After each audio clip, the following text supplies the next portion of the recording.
Good morning, everyone. My name is Lourdes Montesdeoca. I'm going to present the result of a paper which is already published at the World Development Journal. And we studied the case of Ecuador together with Javier Jara, Maria Colmenares, and Lorena Moreno. As a general context, we already know that in Latin America, during the first 15 years, we have a boom from the raw materials prices. So the GDP increases and the poverty and inequality decreases. And in this context, Ecuador was one of the countries where the sharpest decline in those two welfare indicators from 2003 and 2014. And after that, we followed for 5 years of stagnation until 2019. And as already we know that the pandemic crisis came and dropped almost all the advances in the all region in general. And the last period during the 2020 and 2022, it was like recovering. And we experienced in Ecuador the major reforms from the government in three groups of policies. We are going to say this. The aim of this paper was to quantify the contributions decomposing from the policies and other factors. And we focus in the full period is from 2003 and 2022, but we subdivided in 5 sub-periods. It corresponds to the main changes in the policies in Ecuador. And we decomposed using the counterfactual distribution, using, first of all, the EcoMod microsimulation models, which is part of the SoundMod project. And after that, we analyzed using the Soros-Shapley decomposition. And the paper was published because it is the first analyzed in a long term, in 2 decades. About Latin America, of course, because there's a study from Europe and developed countries, but underdeveloping countries is the first kind of study which cover all the business cycle phases. Okay, about the data and methodology we used, the data is the cross-section of these 6 years.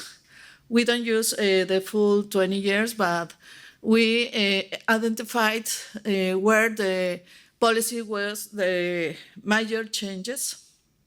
So we harmonize all the information in the EcoMod microsimulation model in 3 groups of policies. The first one is about the social insurance contributions, the changes.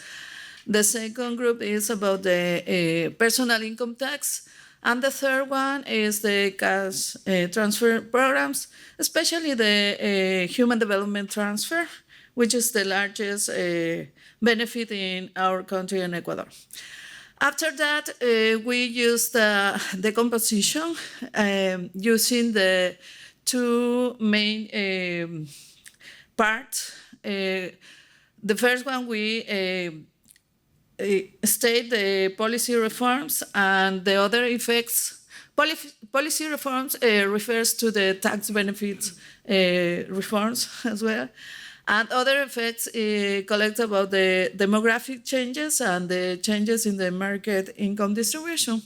So as a summary, we use the data of the first years, for example, 2003, and change the policies to the end year, which, for example, is 2008. And we isolate the policy changes, and we can decompose this in those two groups. This table summarizes the main tax benefit reforms in Ecuador. About the social insurance contributions, we had changes in the percentage of contributions in 2014. About the tax personal income, we had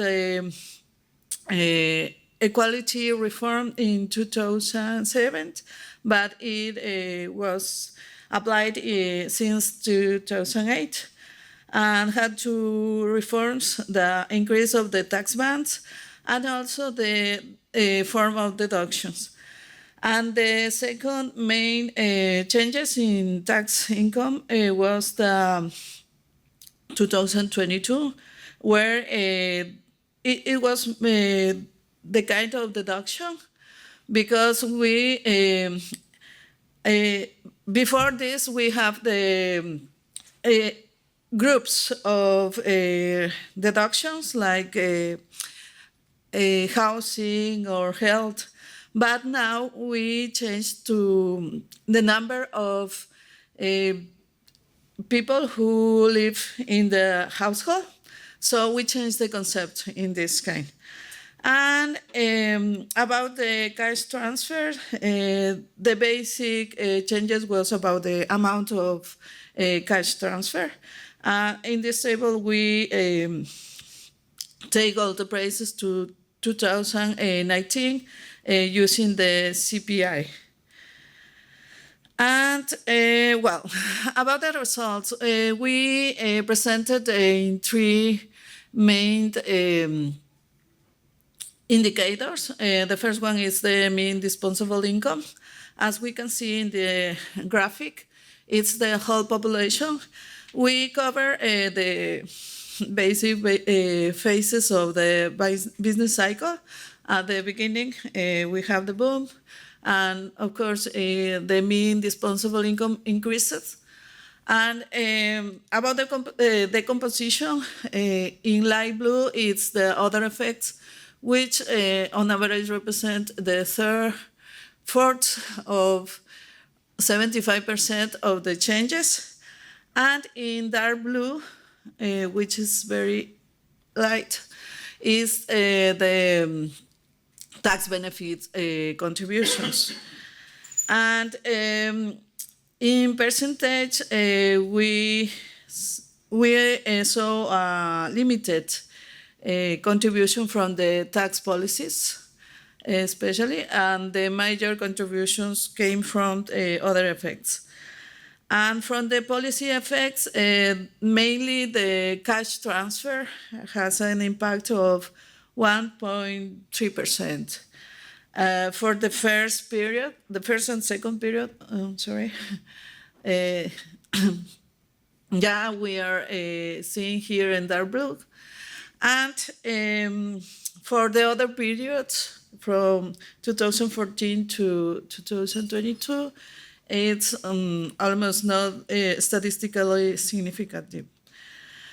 Then we divided into the cells the analysis, and we compared the bottom deciles and the top decile. About the bottom decile, of course, the major effect is from the cash transfers. We can see in dark blue almost all periods. And well, the first result is that we can see that other effects is majority, but it goes to the expected sign. So when the business cycle is up, so we increase the disposable income, and the cash transfers or the policy increases these effects. On the other hand, when we have the stagnation phase or the crisis phase, the policy, or in this case the cash transfer, mitigates the negative effects. And the final phase is the recovery, so we don't have lots of changes in the last period about the tax cash transfer.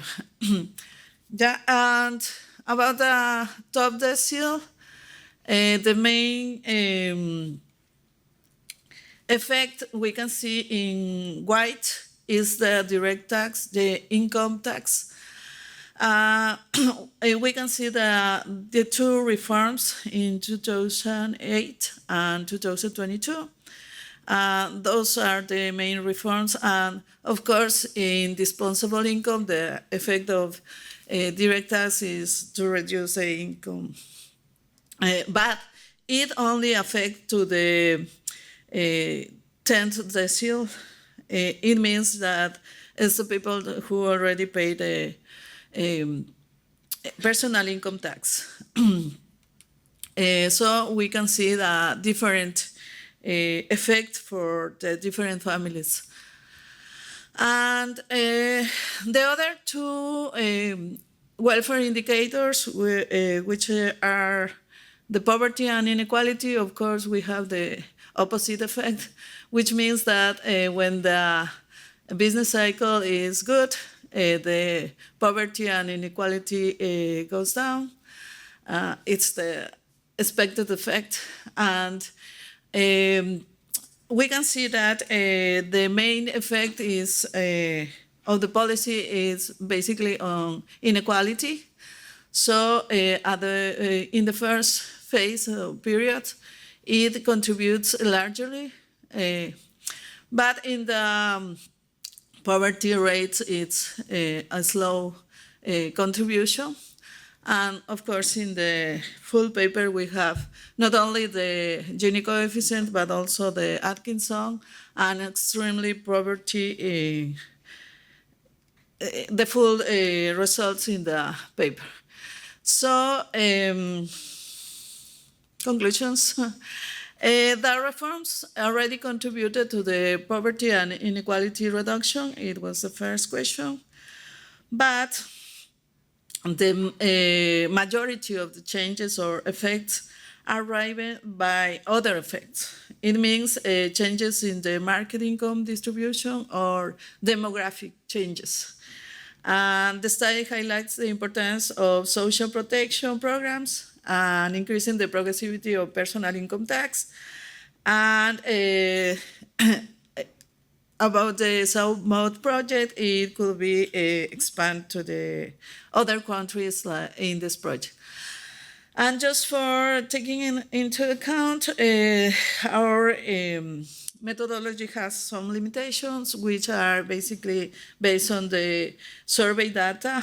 For example, we know that it's the data itself underestimates the inequalities because the data doesn't collect the last decile of distribution of the top income families in any kind of data. Yeah, just for, if you want the data or anything else, it's our contact. Thank you.